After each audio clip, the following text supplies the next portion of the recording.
आठवण कधी भेटणार नाही.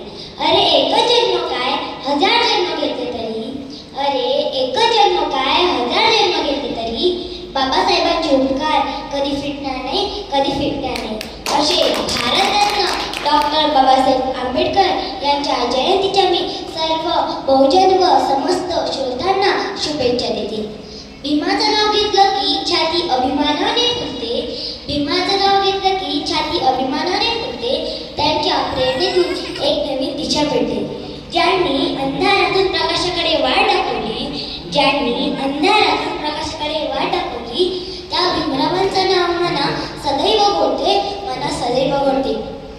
डॉक्टर बाबासाहेब आंबेडकर हे एक व्यक्ती नसून एक विचार आहे. ते विचार आपण सर्व बहुजनांनी आत्मसात करायला पाहिजे.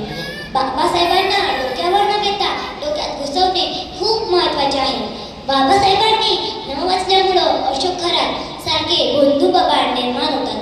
राजकीय लोकांच्या वरद असताना हे महाराज बिनधास्त होतात.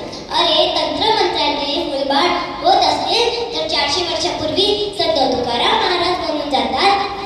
नवसे करुणी कन्यापुत्र होती, नवसे करुणी कन्यापुत्र होती, तर मग का करावे लागे पती, तर मग का करावे लागे पती.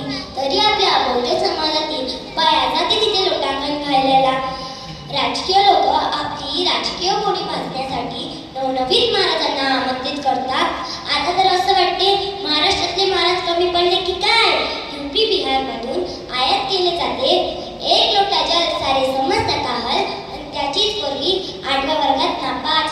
तसेच 11,000 लिटर दूध आता नर्मदा नदीत वाला. हा किती मूर्खपणा. पूर्वीच्या काळी एक म्हण होती, बुवा देते बाया, बुवा देते बाया. पण आता उलट झालं, बाया देते बुवा, बाया देते बुवा.